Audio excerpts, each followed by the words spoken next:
The date as I'm recording this video is February 10th, 2022. And this morning, the Edmonton Oilers fired head coach Dave Tippett. And so obviously, whatever else I might have been thinking about talking about in this podcast, this kind of pushed everything else out to the side. And I think that the most disappointing thing about firing Dave Tippett, aside from where the Oilers are in the standings right now, they're definitely not out of the playoffs, but they're definitely in the danger zone. Like, they're on the bubble right now, whether or not they're still going to be able to make it there or not.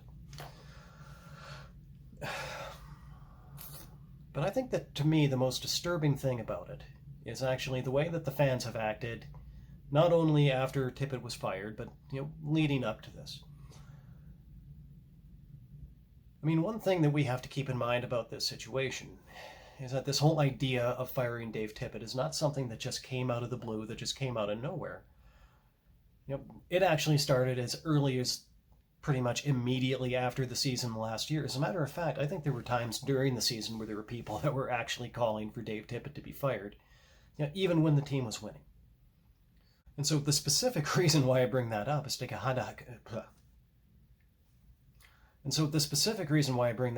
highlight the fact that for some people, it didn't really matter whether or not Dave Tippett was succeeding as the head coach or not. They just wanted him gone, really beyond reason. Now, I'm going to be honest. I'm not entirely sure that firing Dave Tippett was the right move to make. But the one thing that I will concede is that there have been times this season that have definitely given us cause to consider more seriously whether or not a new coach is necessary. Obviously, Ken Holland decided that, he made the decision that this was the time for a new head coach. I do have some concerns about, the coaching staff that they've brought in now that they've gotten rid of Dave Tippett and Jim Playfair. I don't want to be unfair to Jay Woodcroft. He hasn't coached a team. He hasn't coached.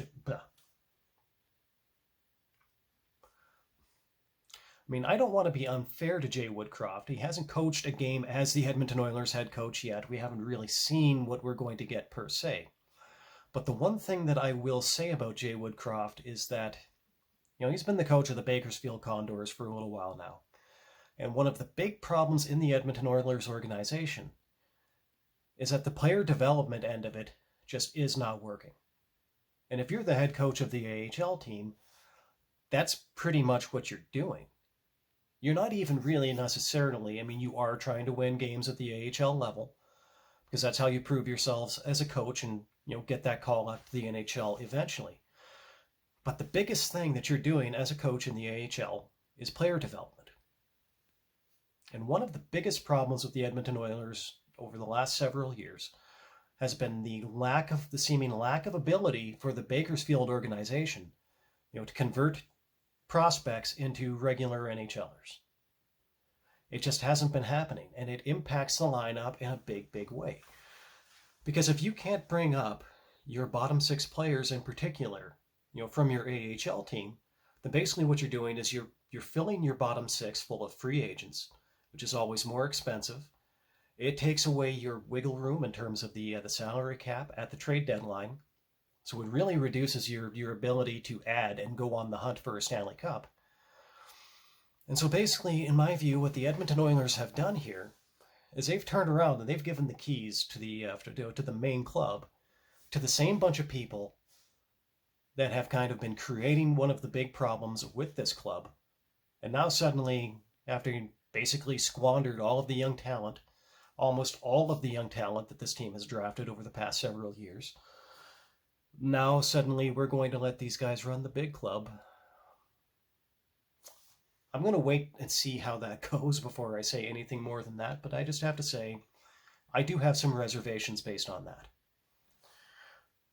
And then the other thing about it is that I am not at all convinced that this is something that's actually going to make this team any better. Let's look at this as exactly what it is. It's possible that it might make this team better. It's possible it might make them better for a while. And it is possible that it might make them better long term. But then, of course, it might not. And so with that in mind, firing Dave Tippett is basically, it's a high-stakes gamble that, in my opinion, was kind of formulated most often in the minds of people that, they're just adopting a particular ideology, a particular managerial ideology in which you can succeed in, low-stakes endeavors, such as, say, fast food restaurants or retail. And I would basically consider that to be almost like an ideology of human disposability. And you actually see a lot of this in the Edmonton Oilers fan base.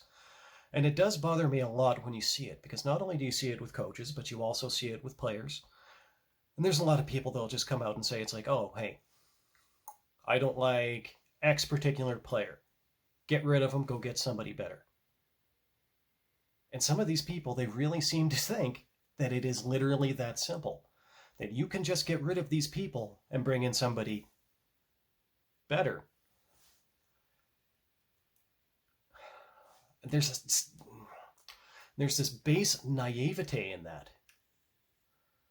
Because there is no guarantee that if you don't like your goaltender, that there's actually a better goaltender out there that's available to you at this time.